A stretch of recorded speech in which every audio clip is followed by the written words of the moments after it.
미국이 발칵 뒤집혔습니다. 이게 정말 한국이라고? 한국을 무시하던 미국 고위 관료, 한국에 직접 와보고 충격을 받았습니다.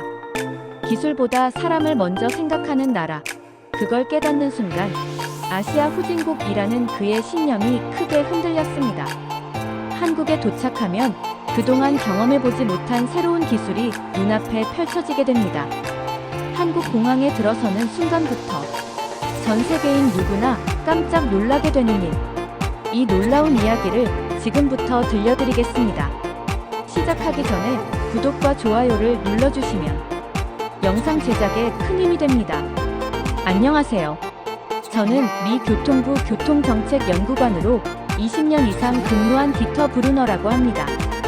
저는 항상 회의실에서 가장 논리적인 사람으로 평가받았습니다. 숫자와 데이터만이 진실을 말한다고 믿었죠. 그날 회의에서도 마찬가지였습니다. 한국의 스마트 교통 시스템을 벤치마킹해볼 필요가 있습니다. 부장의 발언에 저는 참지 못하고 웃음을 터뜨렸습니다. 그 나라는 우리가 예전에 철도 교통 기술을 수출했던 곳 아닌가요? 무엇을 배우겠다는 말씀이신지. 회의실이 순간 조용해졌습니다. 부장은 안경을 올리며 저를 똑바로 쳐다봤습니다. 브루너 부국장, 최근 우리 부처에 휴게소 민원이 폭증하고 있어. 긴급 차량 사고율도 마찬가지고. 한국은 두 분야 모두 세계적 수준의 성과를 내고 있다오. 그들이 먼저 간 것 같소. 보고 와서 판단하게. 저는 반박할 말을 찾지 못했습니다. 다음 주 한국행 비행기 티켓이 제 이메일로 전달됐죠.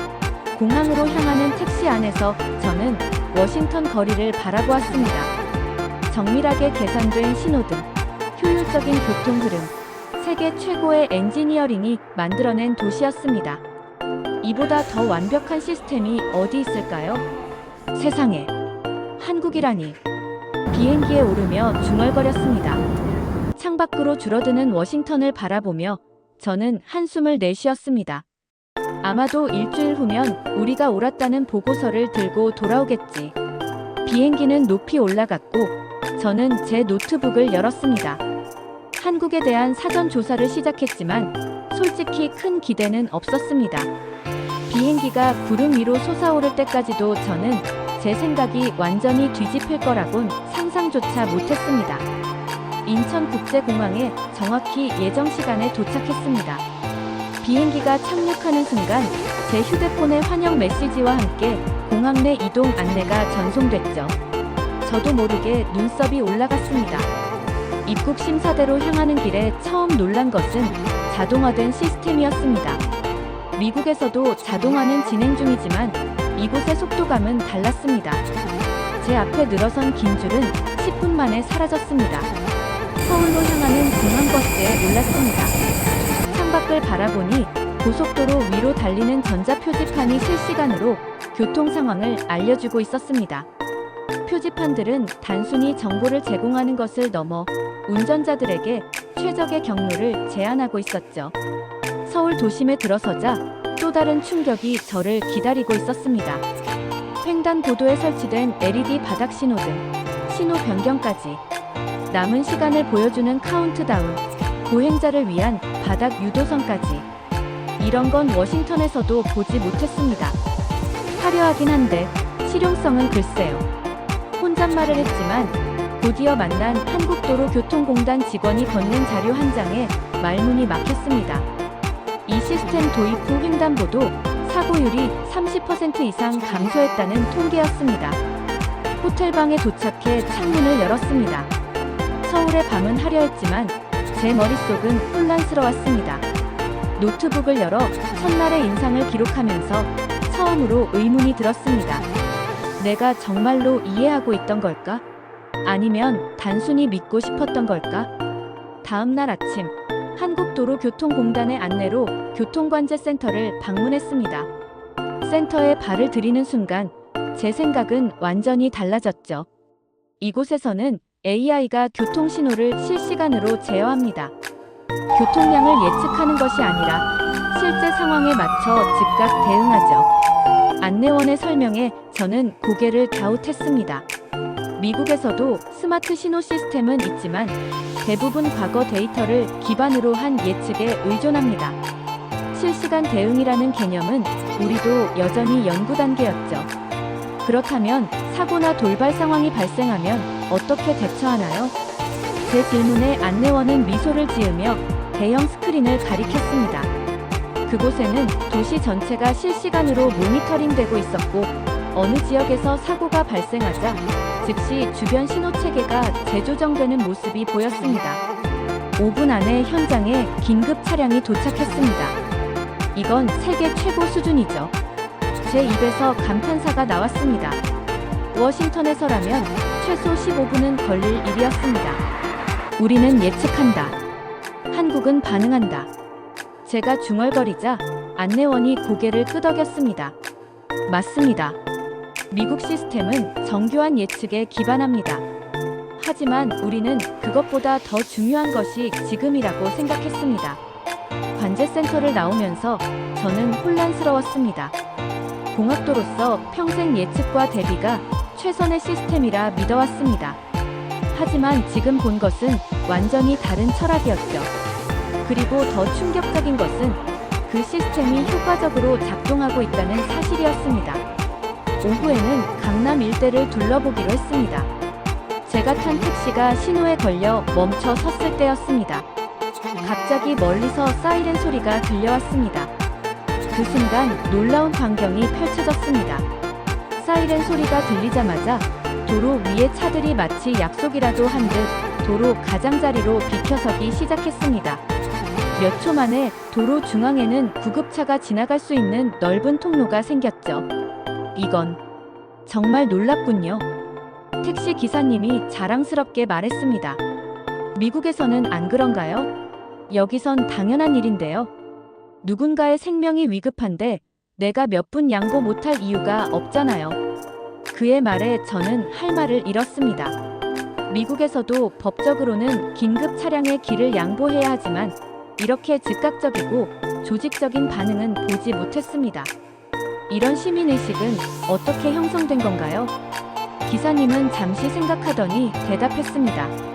물론 교육도 중요하지만 시스템이 받쳐주니까 가능한 거죠. GPS 기반으로 구급차가 오는 걸 미리 알려주는 앱도 있고 자동으로 신호가 바뀌는 시스템도 있으니까요. 저는 깊이 생각에 잠겼습니다. 이것은 단순한 기술의 문제가 아니었습니다. 이건 기술이 아니라 사람의 질서다. 제 말에 기사님을 미소로 답했습니다. 그때 제 안에서 무언가가 흔들리는 것을 느꼈습니다. 평생 믿어온 미국식 개인주의와 효율성에 대한 신념이 도전받는 순간이었습니다. 다음 날 서울을 벗어나 고속도로 시스템을 살펴보기로 했습니다. 특히 민원이 많은 미국의 휴게소와 비교하기 위해서였죠. 이 시간쯤 달려 도착한 곳은 서인 휴게소였습니다. 이게 휴게소라고? 처음 보는 구조에 저는 멈춰서서 건물을 올려다보았습니다. 고속도로 위를 가로지르는 상공형 건물, 그것도 아주 현대적인 디자인으로 지어져 있었습니다. 내부로 들어서자 더 놀라운 광경이 펼쳐졌습니다. 음식을 서빙하는 자율주행 로봇, 테마형 스타벅스, 심지어 장거리 운전자를 위한 샤워 시설까지 갖추고 있었습니다. 미국의 휴게소는 대부분 기본적인 편의시설만 갖추고 있어 불만이 많았는데 이곳은 마치 작은 쇼핑몰 같았습니다. 디터 브루너 박사님, 누군가 제 이름을 부르는 소리에 고개를 돌렸습니다. 그리고 그 자리에서 얼어붙었습니다.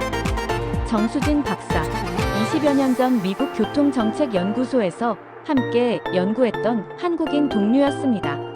수진, 여기서 당신을 다시 보다니. 저는 놀람을 감추지 못했습니다. 수십 년 전 우리는 같은 연구실에서 미래의 교통 시스템을 설계했었습니다. 하지만 항상 접근 방식이 달랐죠. 저는 효율성과 시스템 최적화를 추구했고 정수진 박사는 항상 사람 중심을 강조했었습니다. 저는 한국으로 돌아와 한국식 교통 철학을 연구하고 있습니다. 정수진 박사의 말에 저는 복잡한 표정으로 응답했습니다. 여전히 사람 이야기를 먼저 하겠지. 수지는 미소 지으며 답했습니다. 그리고 당신은 여전히 수치와 매뉴얼부터 보겠지요. 그녀의 말에 저는 쓴웃음을 지었습니다. 하지만 이미 제 마음 한쪽이 흔들리고 있었습니다. 이곳에서 본 것들은 수치보다 훨씬 더 설득력이 있었기 때문입니다. 내일 연구소로 초대하고 싶은데 괜찮으신가요? 우리가 개발 중인 몇 가지 혁신 사례를 보여드리고 싶습니다. 저는 망설임 없이 수락했습니다. 이제는 진심으로 알고 싶었으니까요. 다음 날 정수진 박사의 안내로 한국도로공사 스마트 인프라 연구소를 방문했습니다. 최첨단 장비들로 가득한 연구소는 미국의 어느 연구시설에도 뒤지지 않았습니다. 오늘은 특별히 한국도로의 대표 혁신 사례를 소개해 드리려고 합니다. 색깔 유도선이라고 들어보셨나요? 저는 고개를 주었습니다. 정수진 박사는 프로젝터를 켜고 설명을 이어갔습니다. 이것은 도로 위에 색을 입힌 간단한 아이디어입니다. 하지만 이 간단한 아이디어가 사고율을 절반 이하로 줄인 기술이 되었죠. 화면에는 다양한 색상으로 구분된 도로 표시가 나타났습니다. 파란색은 일반 차선, 빨간색은 긴급 차량 통로, 노란색은 교차로 접근 주의 구간 등이었습니다. 그 시작은 윤석덕 차장의 8살 딸이 크레파스로 도로를 그리던 장면에서였습니다. 정수진 박사의 말에 저는 의아한 표정을 지었습니다. 아이의 그림에서요? 네. 아이는 도로를 그릴 때 각 차선을 다른 색으로 표현했어요. 윤 차장은 그 그림을 보고 영감을 얻었죠. 어른들은 복잡하게 생각하지만 아이들은 가장 직관적인 방법을 찾는다라고요. 통계 자료가 화면에 나타났습니다. 색깔 유도선 도입 후 해당 구간 사고율이 57% 감소했다는 내용이었습니다. 그걸 가능하게 한 건 수치가 아니라 용기와 현장의 절박함, 그리고 관료주의를 뚫고 나간 실행력이었어요. 그 순간 저는 자신이 얼마나 감각과 현장에 둔감했는지를 자각하기 시작했습니다. 워싱턴의 연구실에서 이론과 모델만 고집하던 제 모습이 떠올랐습니다. 디터, 기술은 사람을 위한 거야. 효율이 아니라 삶을 위해 존재해. 당시엔 너무 추상적이라고 생각했던 그 말이 지금은 가장 구체적인 진실로 다가왔습니다. 색깔 유도선은 첨단 기술이 아니었습니다. 하지만 사람의 인지 방식을 이해하고 직관에 호소하는 간단한 해결책이었죠. 미국에서는 이런 아이디어가 나올 수 있었을까요? 제 질문에 정수진 박사는 잠시 생각하던 대답했습니다. 아이디어는 어디서든 나올 수 있어요. 중요한 건 그것을 실현할 수 있는 환경이죠. 연구소를 나오면서 저는 생각했습니다. 우리가 추구해온 선진 시스템은 어쩌면 너무 경직되어 있었는지도 모른다고. 다음 날 한국도로공사와의 공식 미팅에 참석했습니다.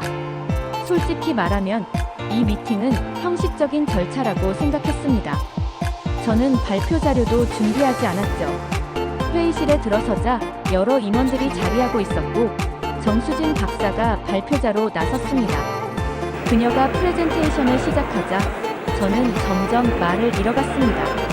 먼저 미국과 한국의 휴게소 시스템을 비교한 자료가 나왔습니다. 이어서 보행자 중심 정책의 확대 통계가 제시됐습니다. LED 바닥 신호등 도입 후 노약자 사고율이 40% 감소했다는 수치, 카운트다운 신호등이 보행자의 심리적 안정감에 미치는 영향, 그리고 이것이 결국 전체 교통 흐름을 개선했다는 분석까지. 마지막으로 교통사고 감소율과 긴급 차량 도달 시간 단축 수치가 화면에 나타났습니다. 색깔 유도선 도입 후 구급차의 현장 도착 시간이 평균 3분 단축됐다는 데이터, 그것이 생존율 증가로 이어졌다는 분석이 이어졌습니다. 모든 자료가 실증적이고 무엇보다 현장 중심이었습니다. 이론이 아니라 실제 적용 후 얻은 결과들이었죠. 제 입에서 작은 탄식이 새어나왔습니다. 정수진 박사의 발표가 끝나갈 무렵 그녀는 마지막 슬라이드를 띄웠습니다. 그런데 놀랍게도 그것은 백지였습니다. 회의실이 조용해졌고 정수진 박사는 저를 향해 조용히 말했습니다. 디터 브루너 박사님, 이 빈 슬라이드는 우리가 함께 채워갈 미래입니다. 당신은 과거의 최적화를 설계했어요. 우리는 미래의 일상을 만들고 있죠. 그 말에 회의실 전체가 고개를 끄덕였습니다. 그들의 눈빛에서 자부심과 확신을 볼 수 있었습니다. 저는 그제서야 깨달았습니다. 이들은 단순히 기술을 따라잡은 것이 아니라 이미 새로운 기술을 개척하고 있었습니다. 회의가 끝난 후 저는 정수진 박사와 회의실 밖에서 마주쳤습니다. 잠시 침묵이 흘렀고 저는 조용히 말했습니다. 당신의 말을 이제는 이해할 수 있을 것 같소. 20년 전에는 이해하지 못했지만 제 말에 그녀는 고개를 끄덕였습니다. 우리는 완벽을 추구했지만 사람을 놓쳤다네. 시스템에 사람을 맞추려 했지 사람에게 시스템을 맞추려 하지 않았어. 수지는 미소 지으며 답했습니다. 딕터, 이제 시작하면 돼요. 늦지 않았어요. 중요한 건 우리가 어디서 시작했는가가 아니라 어디로 향하는가입니다. 그녀의 말에 깊은 위로를 받았습니다. 30년 이상 쌓아온 제 신념이 무너지는 것은 고통스러웠지만 동시에 새로운 시각으로 세상을 바라볼 수 있다는 것은 희망이었습니다. 그날 저녁 호텔방에서 저는 지난 며칠간의 경험을 정리했습니다. 미국 교통부에 제출할 보고서 초안을 작성하기 시작했지만 처음 계획했던 것과는 완전히 다른 내용이 되어가고 있었습니다. 이제 저는 한국의 시스템을 배워야 할 대상으로 보고 있었으니까요. 인천국제공항에서 워싱턴으로 돌아가는 비행기에 몸을 실었습니다. 일주일 전과 같은 좌석, 같은 비행기였지만 제 안의 무언가는 완전히 달라져 있었습니다. 창밖으로 점점 작아지는 서울을 바라보며 저는 노트북을 켰습니다.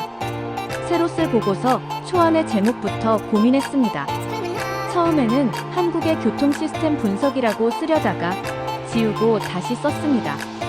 사람 중심의 교통 철학 미국이 한국에서 배워야 할 점. 그리고 서론을 이렇게 시작했습니다.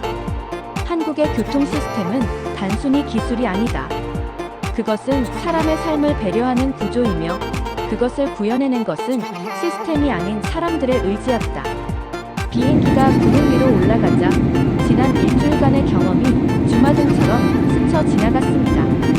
처음에는 기술적으로 뒤처진 나라라고 생각했던 한국에서 저는 기술을 넘어선 철학을 배웠습니다. LED 바닥 신호등은 단순한 신호등이 아니라 모든 보행자를 배려하는 마음이었고 색깔 유도선은 기술적 혁신이 아니라 직관을 존중하는 접근이었습니다. 긴급 차량을 위해 일제히 길을 비켜주는 모습은 시스템이 아닌 문화였고 고속도로 위의 휴게소는 효율이 아닌 편안함을 추구하는 철학이었습니다. 보고서는 계속 이어졌습니다. 미국은 오랫동안 개인의 자유와 효율성을 교통 시스템의 핵심 가치로 삼아왔다. 그러나 한국의 사례는 공동체 의식과 사용자 중심 접근법이 더 나은 결과를 가져올 수 있음을 보여준다. 우리는 이제 교통 시스템을 바라보는 우리의 관점을 재고해야 할 시점에 있다. 과거 저는 배울 나라는 미국과 유럽뿐이라 믿었습니다. 이제는 한국이라는 나라에서 기술이 아닌 철학을 배웠습니다. 그리고 그것은 제 전문가로서의 자부심을 무너뜨리는 것이 아니라 더 넓은 시야를 갖게 해주는 경험이었습니다. 비행기가 대서양 상공을 날아갈 때 저는 창밖의 구름을 바라보며 조용히 중얼거렸습니다. 진정한 선진국은 효율보다 사람을 먼저 생각하는 나라다. 그리고 처음으로 제 자신과 제가 알고 있다고 생각했던 모든 것들에 대해 겸손해지는 법을 배웠습니다. 한국으로의 여정은 끝났지만 제 안에서의 변화는 이제 막 시작되고 있었습니다. 워싱턴에 도착하면 많은 일들이 저를 기다리고 있을 것입니다. 동료들의 의심 어린 눈초리, 상부의 반발, 그리고 변화에 저항하는 관료주의까지. 하지만 이제 저는 두렵지 않습니다. 정수진 박사의 말처럼 중요한 것은 어디서 시작했는가가 아니라 어디로 향하는가이니까요. 제가 본 한국의 모습은 미래였습니다. 그리고 그 미래를 향해 미국도 한 걸음씩 나아갈 수 있도록 저는 제 역할을 다할 것입니다. 비행기는 계속해서 서쪽으로 날아갔고 저는 마음속으로 다짐했습니다. 이제 시작이다. 디터 브루너. 이제 진짜 시작이다.